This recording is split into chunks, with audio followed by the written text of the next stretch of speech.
Quick disclaimer guys, I'm a massive fan of this shoe, so this is probably going to be a bit biased.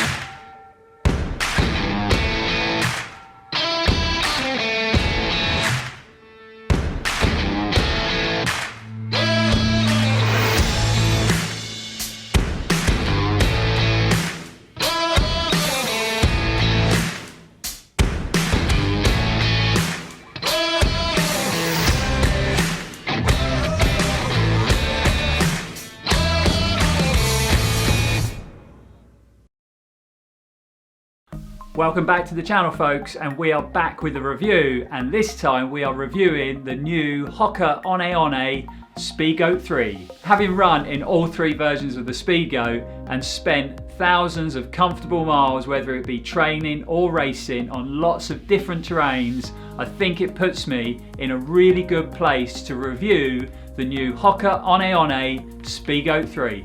So, is this the best Speedgoat ever? Well, let's find out. We are going to take you on a Speedgoat journey.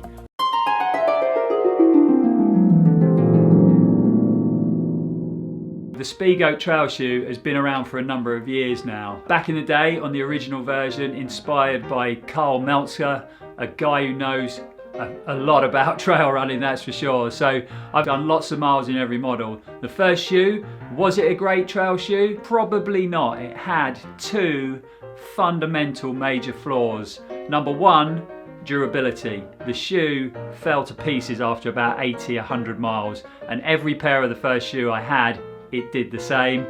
And number two was medial structure. The shoe always felt like you were being tipped out laterally when you were running, so you never felt particularly stable on foot strike. So after the initial disappointments of the first model, Hoka updated the shoe to the Speedgoat 2.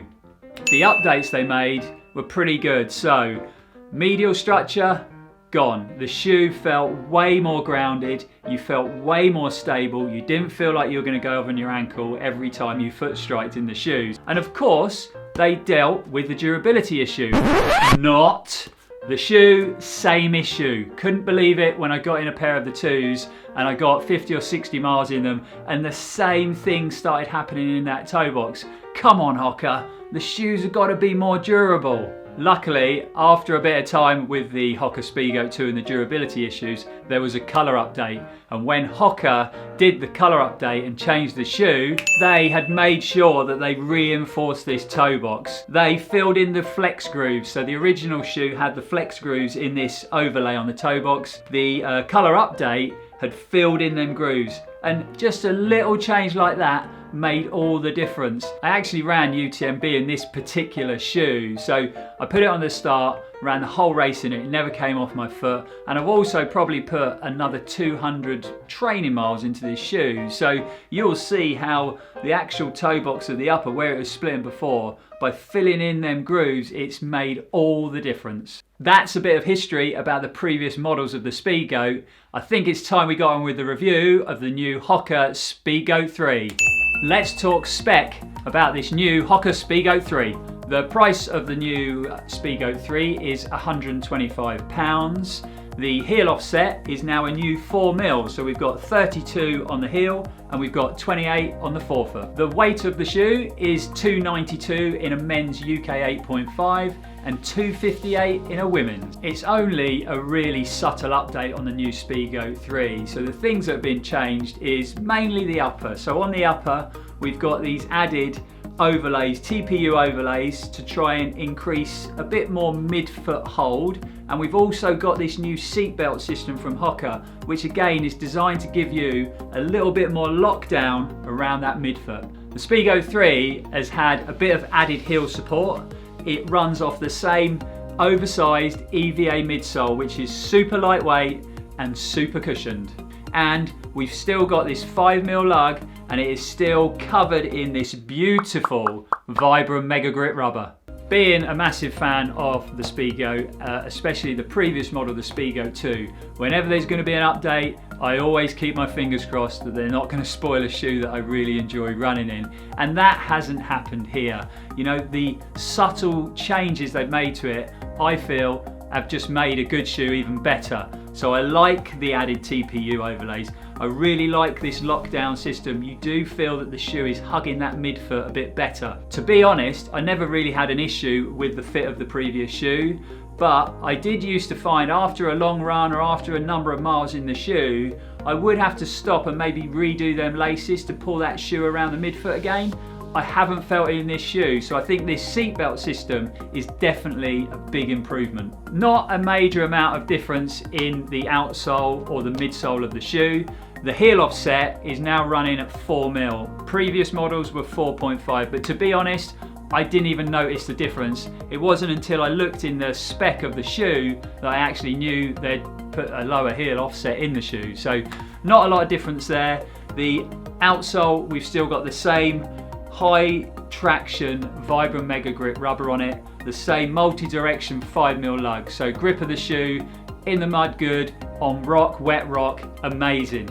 Best grip you'll ever find when it comes to rock in a trail shoe. Putting the shoe on straight out of the box, it really did feel like the midsole had been made a little bit plusher, a little bit softer. I can't find anything in the spec that says that they've done that, but it really does feel, if anything, a bit more comfortable than the previous model, and that was one comfortable shoe. The weight of the shoe has creeped up a little bit, which I'm never really a big fan of. You know, I like to keep them running shoes nice and light. So it's gone up about 20 grams. And again, to be honest, like the heel offset, I didn't really notice the increased weight. It still ran very similar to the HOKA SPEEDGOAT 2 with around 60 miles in the shoe. That's a bit of information about how we're feeling the shoe, how it compares to the previous models. At Run4Adventure, we always like to score our shoes. So let's get scoring. Let's get some points on the board of the HOKA ONE SPEEDGOAT 3. First, when it comes to scoring, is the price of the SPEEDGOAT 3. The shoe retails at $125. And I think in today's current running shoe world, $125 isn't a bad price for this shoe, especially now that they've sorted out them durability issues. So you should get lots and lots of comfortable mileage out of this shoe. So I think $125 is a pretty fair price. So we're going to score the shoe on price a good 8 out of 10. Number 2, when it comes to scoring, we are going to score the HOKA SPEEDGOAT 3 on comfort and performance. This is one super comfy shoe. Like I said before, I am a massive fan of the SPEEDGOAT shoes, and the SPEEDGOAT 2 was super comfy. I think they've made this shoe a little bit more comfortable than that, so pretty impressive when it comes to comfort. Performance, you still got a shoe that wants to perform, you know. Yes, it's got this deep, oversized midsole, but you still feel connected, you still run a one quick, you still want to get up on your toes in it. So comfort and performance of this shoe is super, super strong. It performs well, and it's awesome to run in. So we are going to score the HOKA SPEEDGOAT 3 on comfort and performance a really strong 9 out of 10. Next on the list is durability.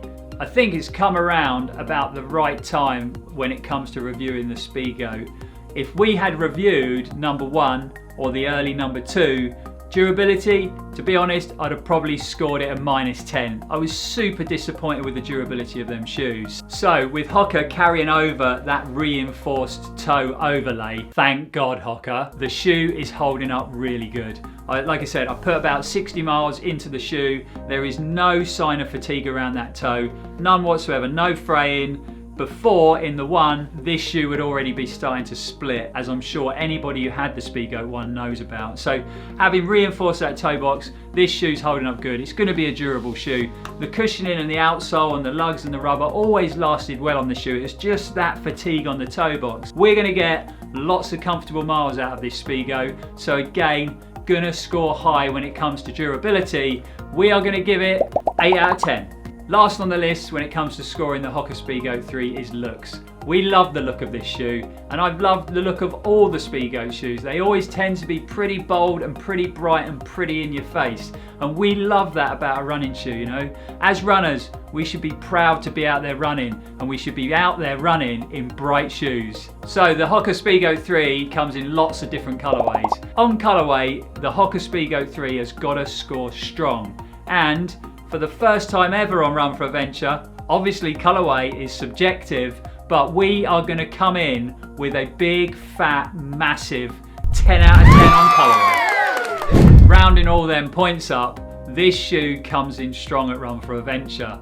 We've scored it high, and when you tally the points, we're going to give this a huge 35 out of 40. I think there's a few things that we should highlight about the Speedgoat 3. First thing being, this is not a wide running shoe. It never has been. So if you have an extremely wide foot, the Speedgoat 3 probably isn't the shoe for you. The Speedgoat runs off this oversized super cushion midsole, and it always has done, like a lot of HOKA shoes. If you like skipping around the trails in a super minimal shoe like an Innovate, this is not going to be a shoe for you.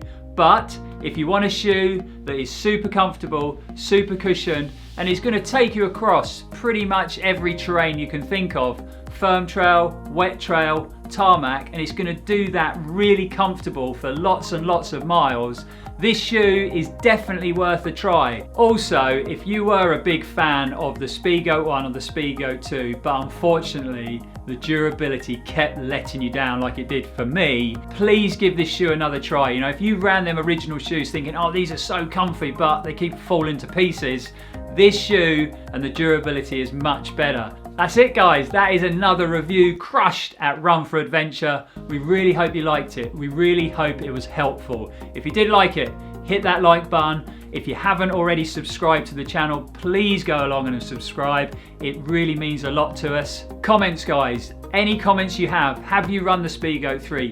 Did you love running in the Speedgoat 1 and 2? Did they let you down? Did yours fall to pieces pretty quick in the mileage?